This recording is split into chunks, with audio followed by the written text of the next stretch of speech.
Мен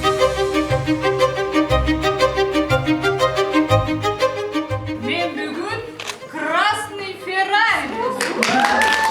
Өзімдің диагнозымды білмей, білем де башымды да ауыртпай. 11 человек на сцене, они все работают как профессиональные актеры и актрисы. Там же еще такой интересный посыл. Здесь отчасти про людей с инвалидностью. Главное ничего не бояться, и все будет хорошо. А мы в заперти были, наверное, с рождения ребенка.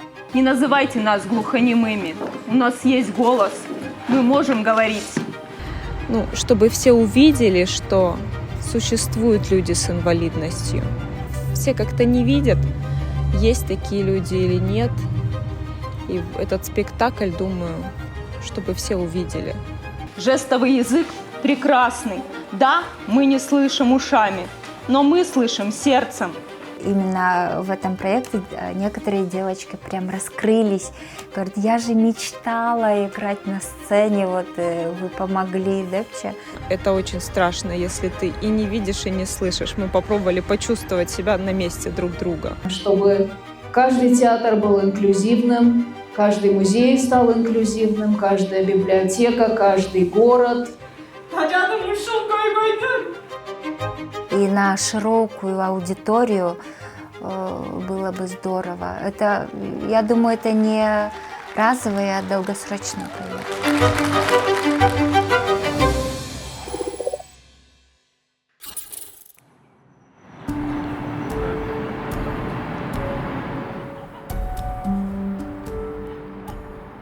Ну, новое было, как с другими людьми с инвалидностью вместе работать. Вот это для нас новое, потому что у нас глухие, у нас свое такое сообщество, мы сами друг с другом, друг друга знаем. А здесь люди, которые не видят, люди, которые на коляске, ну и другие разные, да, формы инвалидности. И это было интересно, как нам вместе сотрудничать.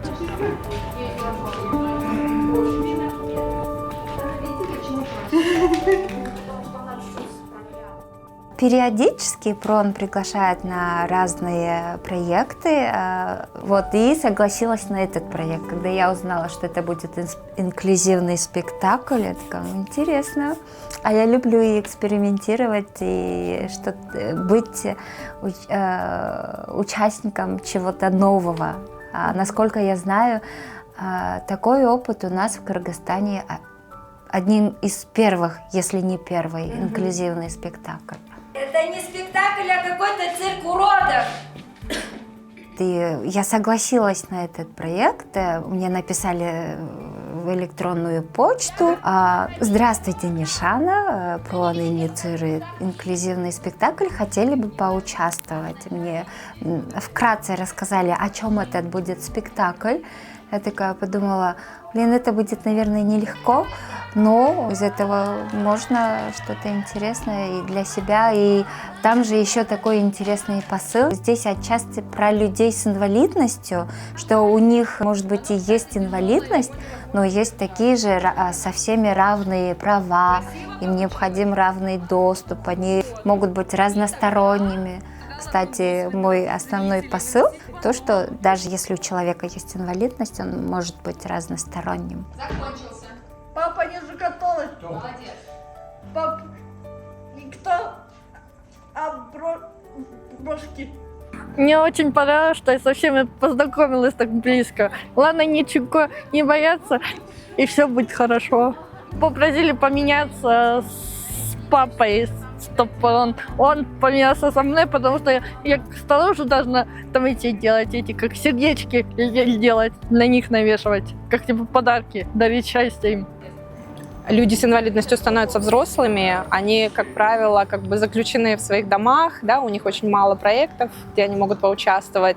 И вот этот шанс социализации, он, конечно, прям буквально привел меня в восторг. Папа играет большую роль в нашей жизни, а на сцене в этом спектакле просили самих себя играть. И мы вот приняли такое решение с семьей, что пусть это будет папа. Думаете, ваши мамы хотели бы, ваши родители хотели бы, чтобы у них так было? Как было? Другого. Для меня как большая трудность, то, что Мы очень большое время были в заперти. Вот, допустим, в коронавирус в заперти они где-то вот, соответственно, 2-3 года там в заперти были люди. А мы в заперти были, наверное, с рождения ребенка.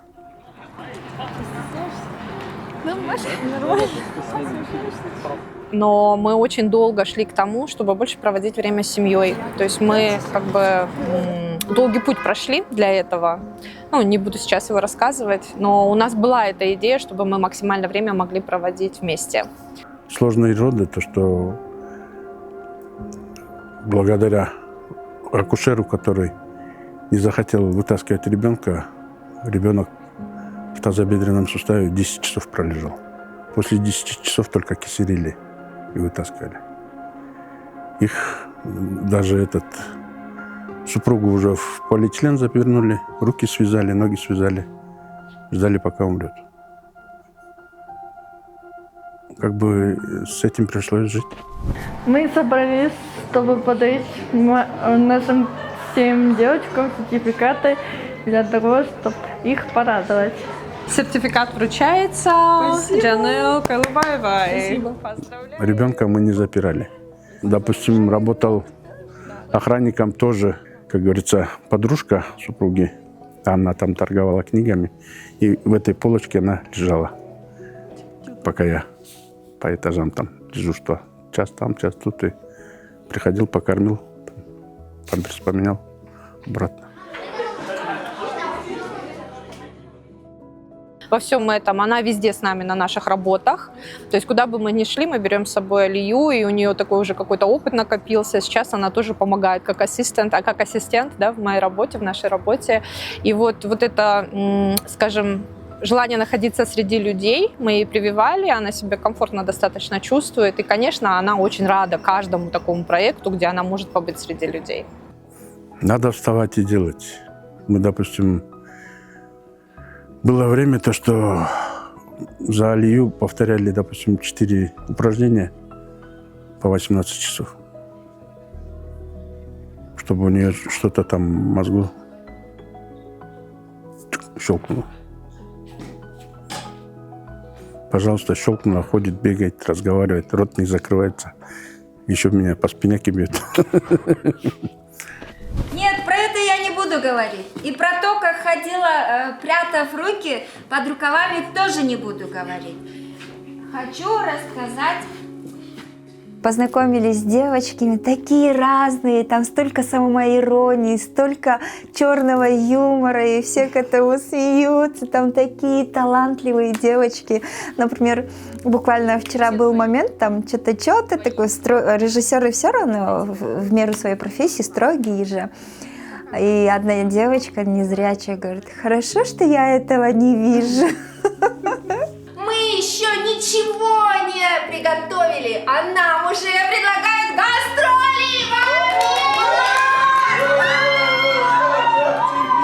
Бывали интересные такие моменты, незрячие люди подходили: Нишана, можно тебя потрогать? Там, а в чем заключается твоя инвалидность? Ты вроде бегаешь, прыгаешь, скакаешь, а где ты видишь, слышишь, тэпче? Они подходили, трогали руки, ноги, вот так мы друг друга узнавали. Бывали, я у них просила разрешения трость поддержать, оказывается, даже с этой тростью есть своя техника, как правильно ходить, они этому друг другу учили. Именно в этом проекте некоторые девочки прям раскрылись, говорят: я же мечтала играть на сцене, вот вы помогли, Депче. Сейчас же планируется закрытый показ, там же есть целевая аудитория, но я, так как непосредственно участвую, вижу, как девочки играют, как это вовлеченно, да, мне кажется, он сможет быть долгосрочным, если его правильно преподнести, и на широкую аудиторию было бы здорово. Это, я думаю, это не разовый, а долгосрочный проект.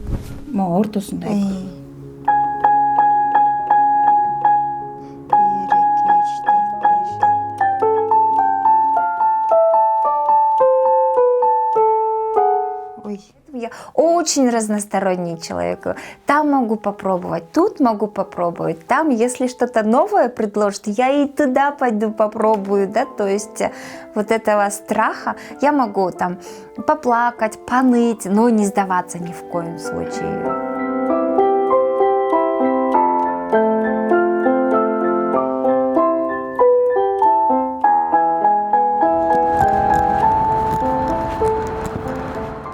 Я просто не побоялась использовать свою мобильность и раскрываться. Мне в этом очень сильно помогла мама. Она просто мне говорила: ты можешь, просто даже если получается, просто делай. Привет. У меня была вот эта цель открыть помещение, заведение небольшое общепита. Закрутилась, завертелась, друзья помогли, кто-то линолеум купил, кто-то холодильник подарил, кто-то еще что-то отремонтировали. Это была зима, холод, орозо еще, голодные, холодные, чистят, белят, красят, да, это было... Вот этот процесс я не забуду, да, начинали с малых, там 5 порций, 6 порций. И вот так пошло. Потом год. Этот буфет до сих пор работает, кстати, каждый раз, да, мой, каждый раз усовершенствуемся мы над ним. И также параллельно открыла еще заведение. Дасяр. Это как постоянным посетителям подарок от заведения. Еще. Когда придут, допустим, люди, кто использует язык жестов, то есть это как бы хоть какая-то помощь для людей, да, то, что это инклюзивное заведение, могут зайти, какая-то часть доступа, что ли. Кстати, как только мы его повесили, на следующий день мои сотрудники сказали, что приходили такие люди, как совпало, да, и официантка могла поговорить с ними с помощью вот этих букв. Я работаю в японском кафе техничкой и плюс еще бариста.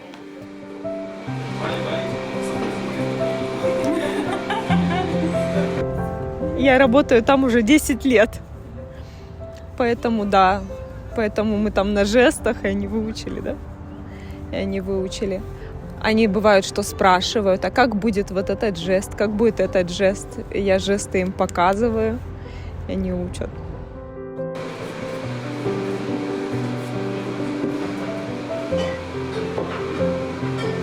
Первый был хозяин, он начал учить жесты, и потом со временем уже все работники, они тоже начали жесты учить. Вот кто сушист, он давно уже знает жесты. Ну не все, ну так. Рассказать, уже азбуку знает хорошо прям.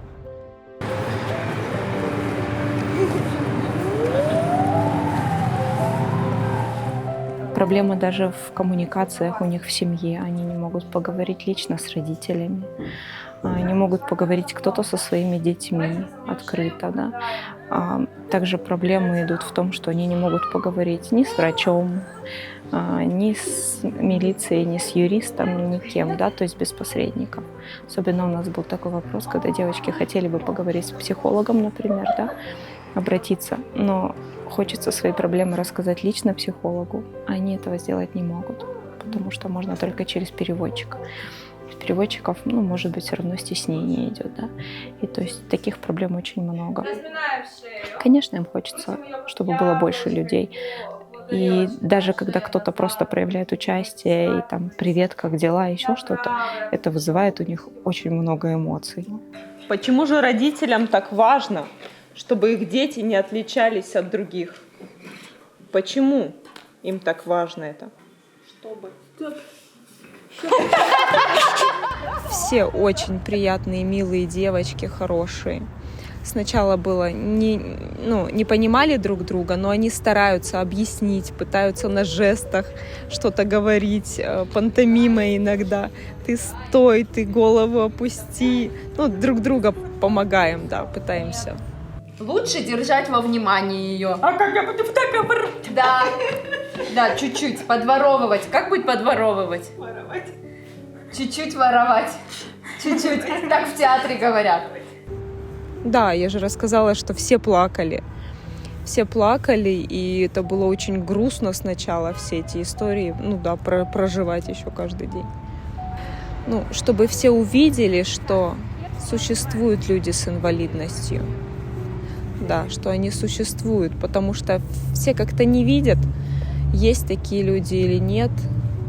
И этот спектакль, думаю, чтобы все увидели. Я не слышу. У меня красная кофта, черные волосы длинные, золотые украшения и черная юбка. Я стройняшка. Ну, хотелось бы, мне как переводчику хотелось бы, да, чтобы больше людей изучали жесты. Я думаю, что это очень полезный язык, даже в том плане, что не всегда у нас есть возможность друг другу что-то сказать в аэропорту через стекло, либо через дорогу. И жесты в этом отношении очень удобны в быту, как язык тоже. Вот, поэтому, если хоть мы будем потихонечку учить хоть какие-то жесты, мы поможем не только людям с инвалидностью по слуху, но и облегчим себе жизнь.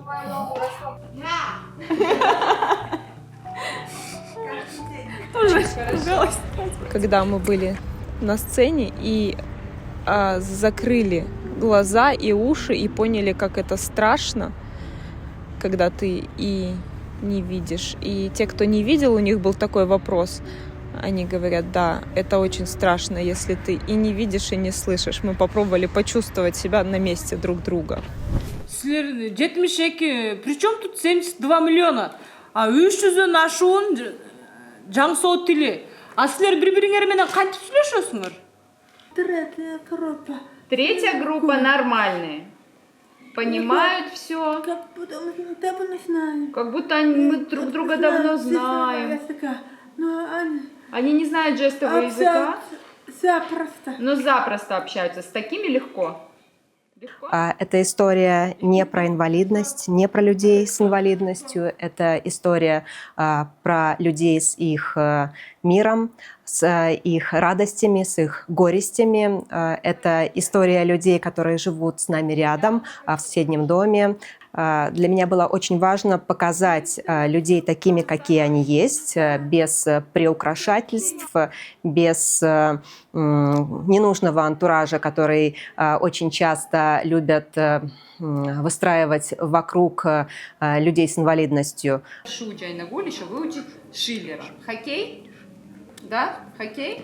Чтобы, если что, у нас этот кубик-рубик был какой-то сборно-разборный, и мы смогли подстраховаться. Наверное, самое сложное, с чем пришлось столкнуться впервые, это то, что у нас на площадке работали, вообще в команде работали около 15 человек, разговаривающие на как минимум 6 разных языках и требующие абсолютно разные коммуникации. Мы старались найти общий язык с каждым и старались выстроить коммуникацию друг с другом. Ты вот сейчас только туда-сюда ходишь, а надо прям вот отсюда. Вот так. Можешь вот так ходить. Вот так. 11 человек на сцене, они все работают как профессиональные актеры и актрисы. Они ни во время репетиции, ни на спектакле не получали никаких, я не знаю, скидок или бонусов. Все работали абсолютно на равных.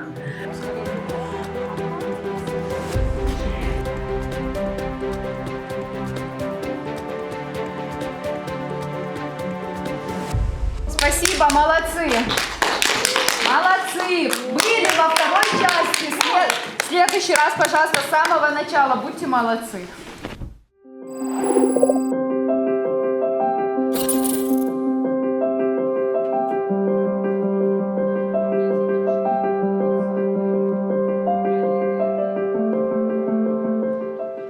Зажгите, засветите, выдайте это все. Хорошо? Пожалуйста. У меня к вам одно пожелание. Будьте живыми, будьте такие, какие вы есть в жизни. В жизни вы такие классные.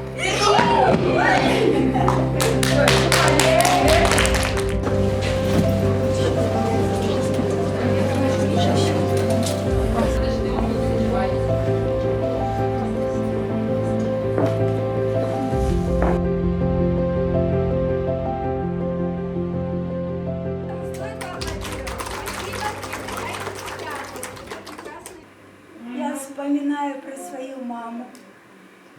Этому всему меня учила она с детства. Она мне говорила: кызым, у тебя получится все. У тебя должен быть ребенок.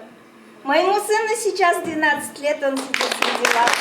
Когда я была беременная, я втайне мечтала о том, что у меня родится глухой ребенок.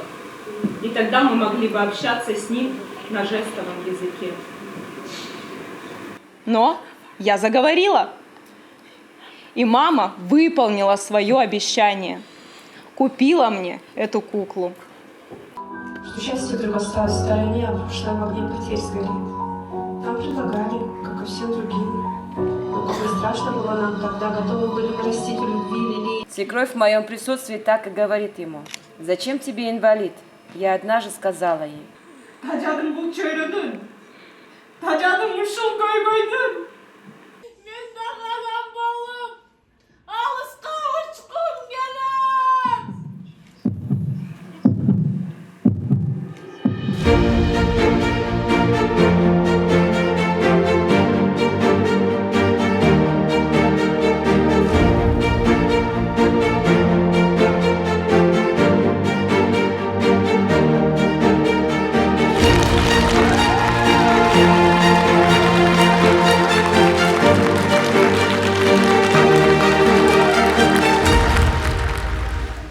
Было очень эмоционально, очень сложно было сдерживать слезы. Если бы не макияж, я бы не сдерживала.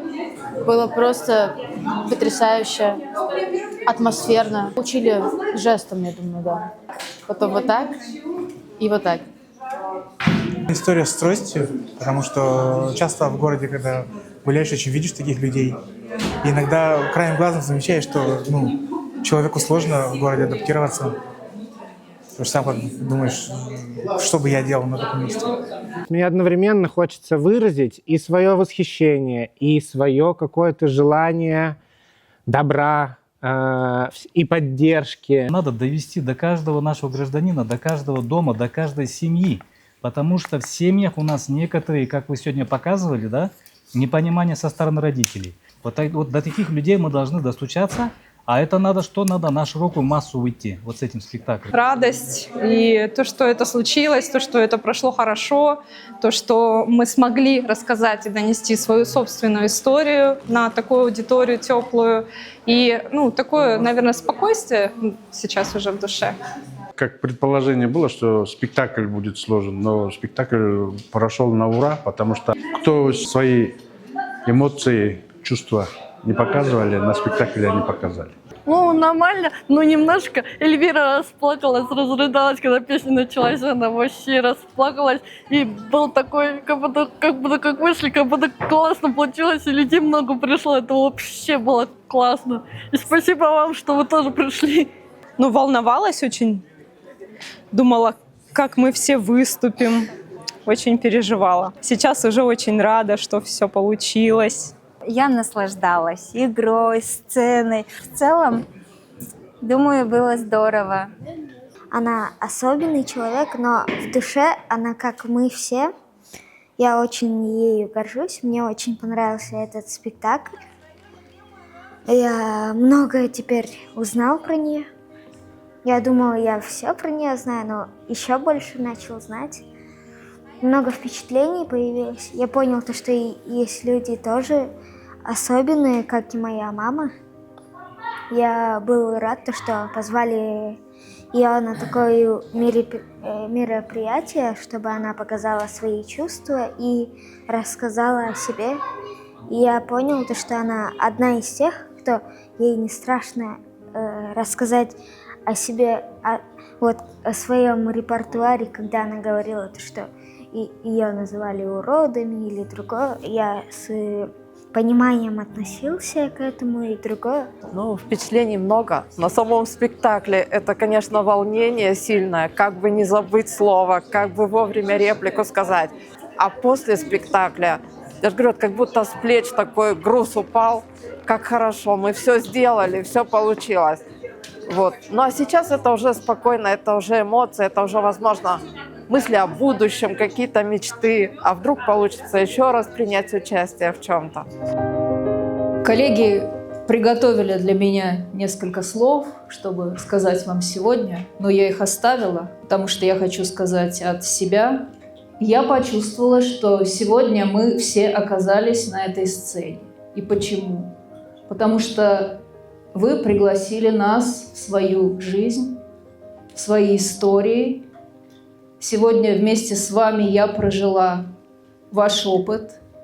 Хотела бы, конечно, еще раз поблагодарить и пожелать всем успехов во всех ваших планах, начинаниях, проектах, инициативах, во всем, что вы делаете каждый день. Большое спасибо. Спасибо, Рахат, спасибо, Айнагуль, все коллеги из нашей команды, которые работали вместе.